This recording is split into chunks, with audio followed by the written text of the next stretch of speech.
Gidin maşında ne varsa getirin.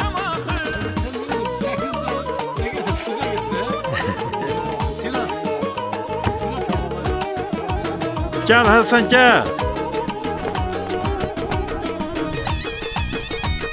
Gəlib çatdıq da Binnət müəllim.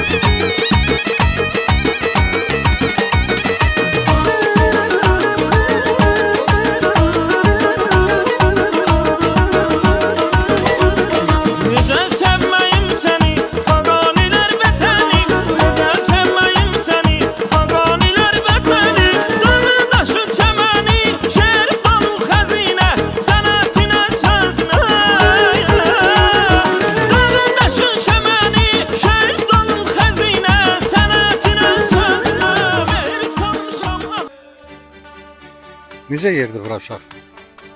Elə bir şəkil çəkdirirsiniz.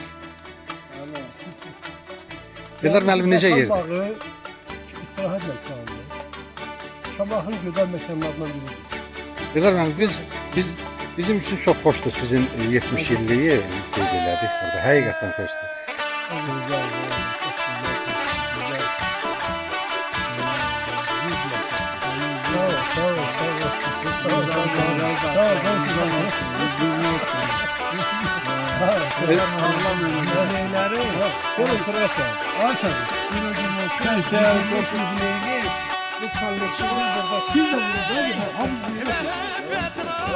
Eldar müəllim o qədər də pis oğlan deyil. Mən tanıyıram onu. O qədər də pis oğlan deyil. Çox yaxşı oğlan deyil Eldar müəllim. Çox gözəl keçdi. Bizi gətirdin bura sizə. Həqiqətən təşəkkür edirik. Elə götür qoy eləyirdik hara gedək. Axırı qərara gəldik ki, Xalsa kəndindən Eldar müəllimlə çox gəzən yoxdur. Evdə tapılmır. Axırı ki Eldar müəllim gəldi, tapdı bizi. Əziz dostlar, əziz yaxınlar, dinləyicilər, bizim tamaşaçılar. Belə bir bulağın yanındayıq. Çox gözəl bir məkandır. Heyf ki, burada adamlar gəlib getmirlər, bırakılmış bir yerdir. Sanki insan ayağı bir neçə ildir dəyməyib buralara. Amandır,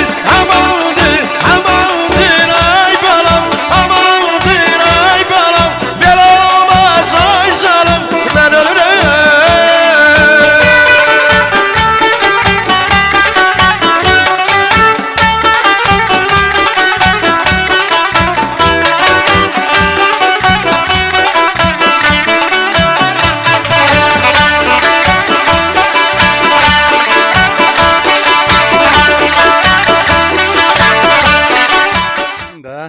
Həsən bayaq burada durmuşdu, deyir ki, tüstü bu yana gəldi, deyir, tüstü gözələ gəlir, mən gedim o yana. Yox bir, gözələ gedir. Aklıma elə gəlir ki, insan ayağı dəyməyib bura. Çox maraqlı bir yer, karlara qalxdıqca da Afrika cəngəlliyinə oxşayır. Mən indi buradan yuxarı qalxacağım. Bu gözəlliklər bizim vətənimizdədir, Şamaxıdadır və bu pilləkənləri mən yuxarı qalxacağım.